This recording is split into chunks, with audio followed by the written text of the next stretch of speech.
Salut à tous les amis et bienvenue sur Carton Rouge TV, très heureux de vous retrouver pour une vidéo. On est à quelques jours de la finale de la Coupe de France, ce sera certainement la dernière vidéo enregistrée avant notre grande soirée en live pour ce moment historique qu'on attend depuis si longtemps. Alors on sera dans le studio évidemment, il y aura 4 personnes sur le plateau, plus moi, donc ça fait 5 personnes. On vous réserve des surprises, on essaiera de passer des coups de fil à des anciens joueurs de l'AS Saint-Etienne qui ont connu la grande épopée et qui ont connu notamment des finales de Coupe de France. Donc essayez d'être avec nous, hein. On démarrera ce live autour de 19h45, un peu plus d'une heure avant le coup d'envoi. Donc essayez d'être avec nous parce qu'on vous réserve de nombreuses surprises. On aura également la révélation du nom du gagnant du concours qu'on a lancé avec nos amis de la page Facebook Info des Verts. Pour participer à ce concours, c'est très simple. Il suffit d'aller liker soit la page Info des Verts si ce n'est pas déjà fait, ou la page Facebook Carton Rouge TV, de partager la publication également. Vous verrez, il y a une publication qui annonce le concours et on effectuera un tirage au sort parmi tous ceux qui ont joué pour savoir qui remportera un maillot de la SS. C'est un jeu entièrement gratuit, évidemment. Il y a juste à liker et partager une publication, donc c'est hyper simple. Faites-le si vous ne l'avez pas encore fait. Et encore une fois, on révélera le nom du gagnant lors de ce live. En attendant vendredi prochain, qu'on attend donc avec impatience, je vous propose d'évoquer 2-3 points concernant l'AS Saint-Etienne, un peu d'actualité, les derniers matchs amicaux, notamment face à Anderlecht, et puis quel est le schéma tactique qu'on pourrait voir mettre en place lors de cette finale face au Paris Saint-Germain. Samedi dernier, donc, les Stéphanois ont terminé leur match de préparation avant cette finale avec une double confrontation, 2 matchs en quelque sorte de 75 minutes face à Anderlecht avec 2 équipes différentes, mais à chaque fois le même schéma tactique. J'y reviendrai dans quelques instants, qui laisse d'ailleurs préfigurer du schéma tactique que devrait opter ou prendre Claude Puel face au Paris Saint-Germain. En attendant, les Verts ont perdu 2 fois ces 2 matchs, hein. Ils sont inclinés 2-1 et 1-0. Les Stéphanois qui ne se sont pas montrés efficaces devant, contrairement aux autres matchs amicaux où ils avaient marqué 4 buts à chaque fois.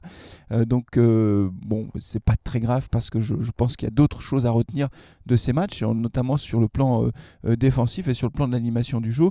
Toujours est-il que dans cette configuration-là, on a vu Claude Puel mettre en place un schéma tactique identique à chaque fois. C'est notable, hein, il faut le souligner parce que, souvenez-vous, l'année dernière, Claude Puel changeait de schéma tactique à chaque fois. Donc là, cette fois-ci, on est parti avec un 4-2-3-1 à chaque fois.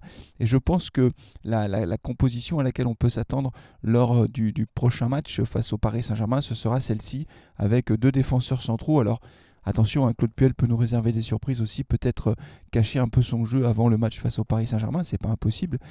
Toujours est-il que on a vu que Claude Puel a titularisé plusieurs fois Colo dans l'axe aux côtés de Fofana. Donc ça, c'est une piste intéressante parce que, vous savez, on se posait la question de savoir qui remplacerait William Saliba dans l'axe de la défense stéphanoise. Il semblerait que Colo tienne la corde pour le moment, sachant que Moukoudi est dans le groupe, est de retour dans le groupe, mais également Loïc Perrin. Et donc, on verra quelle sera la charnière centrale qui sera alignée. On peut d'ores et déjà dire, sans prendre de risque, que Fofana sera titulaire, que Moulin sera titulaire. Moi, je pense aussi que Debuchy sera titulaire à droite, hein, latéral droit avec le brassard de capitaine, et qu'à gauche, c'est Gabriel Silva qui tient la corde, même si Trauco a fait son retour dans le groupe et a joué un petit peu face à Anderlecht. Trauco, que l'autre Puel verrait d'un bon oeil partir, mais que moi j'aime bien, Trauco.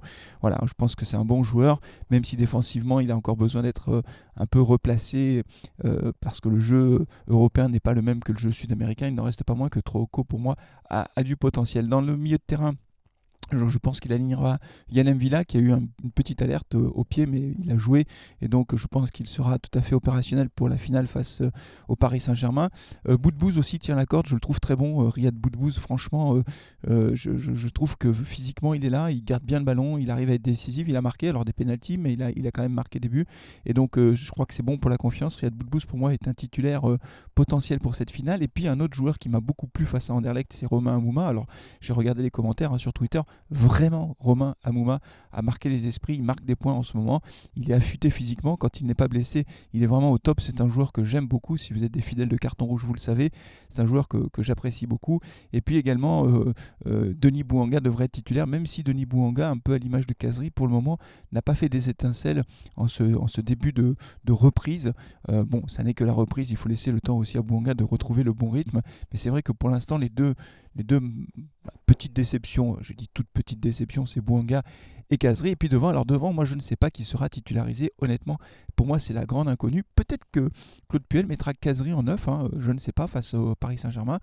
Charles Aby et Crasso ont montré des choses intéressantes pendant les matchs de préparation, mais peut-être que Claude Puel mettra Kazri en 9, en 9,5. Moi je pense à ça. Dites-moi si vous êtes d'accord avec moi. En tout cas, c'est la composition que j'imagine, et j'ai oublié un milieu de terrain. Je pense que Camara sera titulaire dans l'axe avec M'Vila, ce qui nous donnerait donc la composition suivante en exclusivité sur carton rouge.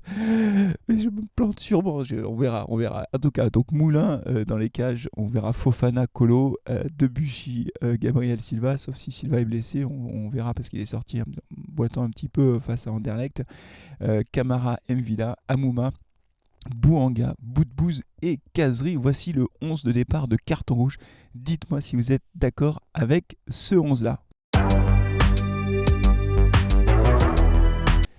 Allez, pour cette dernière partie, le carton rouge, c'est une vidéo courte aujourd'hui, mais pour cette dernière partie, le carton rouge, je ne vais pas vous parler des bagarres ou des pseudo-bagarres entre Claude Puel et Mathieu Debuchy, entre Stéphane Ruffier qui ne peut plus rentrer au centre d'entraînement parce que le club veut se débarrasser de lui à moindre frais et le licencier pour économiser son salaire. Non, je ne vous parlerai pas de tout ça parce que ça me saoule. En fait, voilà, j'ai pas envie de parler de ça en ce moment. J'ai plutôt envie de regarder cette finale de Coupe de France qui arrive avec cette question qu'on s'était posée lors d'un live qu'on avait organisé avec Jean-Baptiste de la page Facebook Info des Verts, avec Thomas et puis Hervé et Franck. Allez regarder cette vidéo hein, si vous n'avez pas vu, elle dure 1 heure. On a débattu ensemble des chances de la SS. J'y reviens quelques instants quand même pour savoir si les Verts ont une chance en finale face au Paris Saint-Germain. Paris Saint-Germain qui est déjà en super forme, hein, on l'a vu dans les matchs amicaux. Les joueurs sont là techniquement, physiquement, ils sont tous opérationnels, c'est une machine de guerre.